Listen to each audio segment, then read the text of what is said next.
10th paper leak అంశం AP అసెంబ్లీని కుదిపేసింది. ఉదయం నుంచి ఏ ఒక్క అంశంపైనా చర్చ జరగలేదు. ప్రతిపక్షం ఆందోళనతో సభ 3 సార్లు వాయిదా పడింది. 30వ తేదీన సభలో దీనిపై ప్రకటన చేస్తామని ప్రభుత్వం ప్రకటించినా ప్రతిపక్షం మాత్రం వెనక్కి తగ్గలేదు. ప్రతిపక్ష నేతకు 2 నిమిషాలు మాట్లాడే అవకాశం ఇవ్వాలని వైసీపీ సభ్యులు ఆందోళన చేశారు. వెల్లోకి వచ్చి నినాదాలు చేశారు.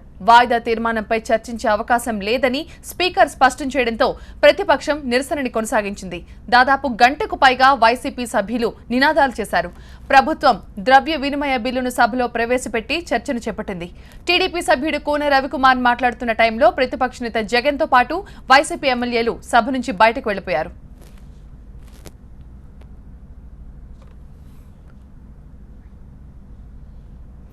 ఏపీ అసెంబ్లీ నుంచి ప్రత్యక్ష ప్రసారాన్ని చూద్దాం. మనకు ఆనాడు లోటు బడ్జెట్ ఉంది. అనేక అప్పులతో మనకి రాష్ట్రానికి 1,48,000 కోట్ల రూపాయల అప్పులు ఉన్నాయి. అనేక ఇబ్బందుల్లో ఉన్న బడ్జెట్ లోటును ఈరోజు మనం చూసుకుంటే అధ్యక్ష 3.06% గాను, అలాగే రెవెన్యూ లోటు చూసుకుంటే అధ్యక్ష 0.73 సాధించడం ఈ సంవత్సరంలో గొప్ప విషయం అధ్యక్ష. అదే రాబోయే సంవత్సరంలో కూడా ఎస్టిమేట్స్ లో మనం చూసుకుంటే 17-18 ఆర్థిక సంవత్సరానికి బడ్జెట్ లోటును 3% గాను, రెవెన్యూ లోటును 0.05% పరిమితం చేస్తామని చెప్పడం అసలు ఎంతో హర్షించాల్సిన విషయం అధ్యక్ష. ఎందుకంటే రెవెన్యూ లోటు మనకు ఉన్నటువంటి లిమిట్స్ దాటి ఏనాడు మన రాష్ట్రంలో పోలేదు అధ్యక్ష. ఇది ఒక సమర్థవంతమైనటువంటి నిర్వహణకి ఇది అర్థం పడుతుంది అధ్యక్ష. మరి రాష్ట్ర అప్పుల పైన మన రాజేంద్రనాథ్ రెడ్డి గారు తప్పుడు సమాచారాలు ఇచ్చారు అధ్యక్ష. మన రాష్ట్రం విడిపోయే నాటికి, మన రాష్ట్రం ఏర్పడే నాటికి మన రాష్ట్రంలో మొత్తం అప్పుల అధ్యక్ష 2014-15 1,48,743 కోట్ల రూపాయల అప్పు ఉంది అధ్యక్ష. అలాగే 2015-16 1,73,853 కోట్ల రూపాయల అధ్యక్ష. రివైజ్డ్ ఎస్టిమేట్స్ లో 2016-17 అది 1,92,983 కోట్ల అధ్యక్ష. మరి బడ్జెట్ ఎస్టిమేట్స్ 2017-18 2,16,025 కోట్ల అధ్యక్ష. అంటే ఇది బడ్జెట్ ఎస్టిమేట్ అధ్యక్ష. ఇంతవరకు అప్పులు రావచ్చు అనేటటువంటిది ఇట్స్ ఎన్ ఎస్టిమేట్. కానీ గౌరవ సభ్యులు మాట్లాడేటప్పుడు మీరు ఆల్రెడీ అప్పులు చేశారు. ఆ రోజు వారు మాట్లాడింది 97 లక్షల 2014-15 నాటికి 97,000 కోట్ల రూపాయల అప్పులున్నాయని చెప్పారు అధ్యక్ష. ఇది పూర్తిగా అవాస్తవం అధ్యక్ష. ఎందుకనంటే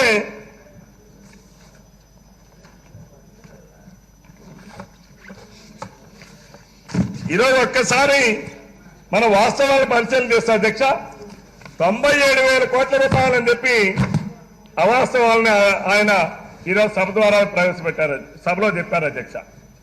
1,48,000 కోట్ల రూపాయలుంటే ఇదే మనం ఆ రోజు రాజశేఖర రెడ్డి గారు ముఖ్యమంత్రిగా ఉన్నప్పుడు కూడా దీన్ని జిఎస్టిపిలో కానీ చూస్తే అధ్యక్ష ఇప్పుడు కూడా మనం 28% ఉన్నాం అధ్యక్ష.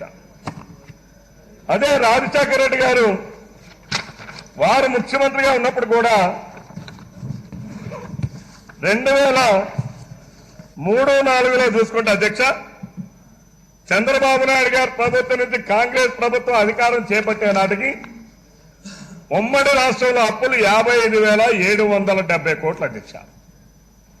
అదే 2010 నాటికి అంటే రాజశేఖర రెడ్డి గారు ముఖ్యమంత్రిగా ఉండే 5.5 సంవత్సరాల నాటికి 1,09,342 కోట్లు వెళ్ళింది.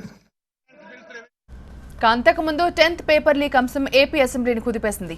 ఉదయం నుంచి ఏ ఒక్క అంశంపైన చర్చ జరగలేదు. ప్రతిపక్షం ఆందోళనతో సభ 3 సార్లు వాయిదా పడింది. 30వ తేదీన సభలో దీనిపై ప్రకటన చేస్తామని ప్రభుత్వం ప్రకటించినా ప్రతిపక్షం మాత్రం వెనక్కు తగ్గలేదు. ప్రతిపక్ష నేతకు 2 నిమిషాలు మాట్లాడే అవకాశం ఇవ్వాలని వైసీపీ సభ్యులు ఆందోళన చేశారు. వెల్లోకి వచ్చి నినాదాలు చేశారు. వాయిదా తీర్మానంపై చర్చించే అవకాశం లేదు అని స్పీకర్ స్పష్టం చేయడంతో ప్రతిపక్షం నిరసనను కొనసాగించింది. దాదాపు గంటకు పైగా వైసీపీ సభ్యులు నినాదాలు చేశారు. ప్రభుత్వం ద్రవ్య వినిమయ బిల్లును సభలో ప్రవేశపెట్టి చర్చను చేపట్టింది. టీడీపీ సభ్యుడు కూన రవికుమార్ మాట్లాడుతున్న టైంలో ప్రతిపక్ష నేత జగన్తో పాటు వైసీపీ ఎమ్మెల్యేలు సభ నుంచి బయటకు వెళ్లిపోయారు. Permit me to introduce the Andhra Pradesh Appropriation Bill 2017, and I request to permit me to introduce the Andhra Pradesh Appropriation Bill number 2, 2007. There are two bills, Adhyaksha. Two bills can be taken up at any time because two are appropriation bills. The bills are introduced. I request the Minister for Finance to move the motion for taking into consideration of the Andhra Pradesh Appropriation Bill 2017 and the Andhra Pradesh Appropriation Bill number 2, 2017. Adhyaksha, I request the Honourable Speaker to permit me to move the Andhra Pradesh Appropriation Bill 2015 be taken into consideration. Moved.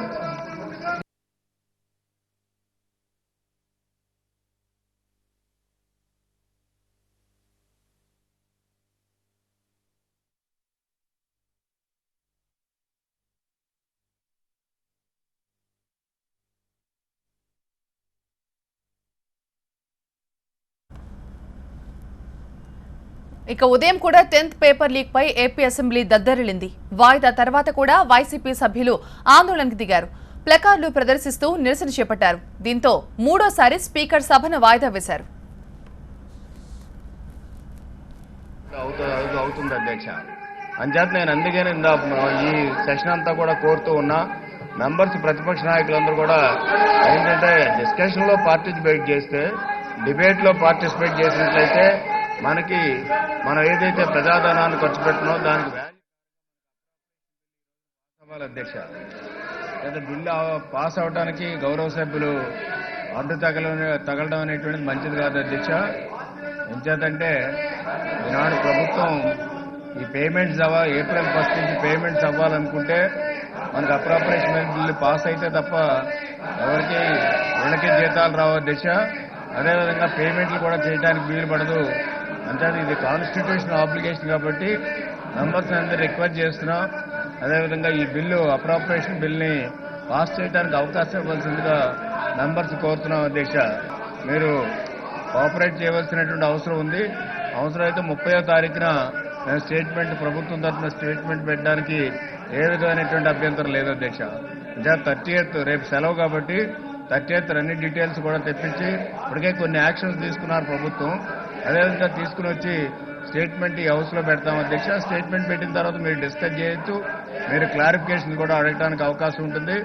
సుమారు 20,000 మంది ఉన్నప్పుడు ఒక driver తప్పిదం తోటి ఒకళ్ళు ఎవరన్నా మరణిస్తే దాన్ని ఇప్పుడు ఏదో పెద్ద ఇష్యూ అయిపోయినట్టు అసెంబ్లీ ఆపేయవలసినంత అవసరం లేదు అధ్యక్ష. ప్రశ్నాపత్రము ఎవరైనా ఇన్వెస్టిగేటర్ కానీ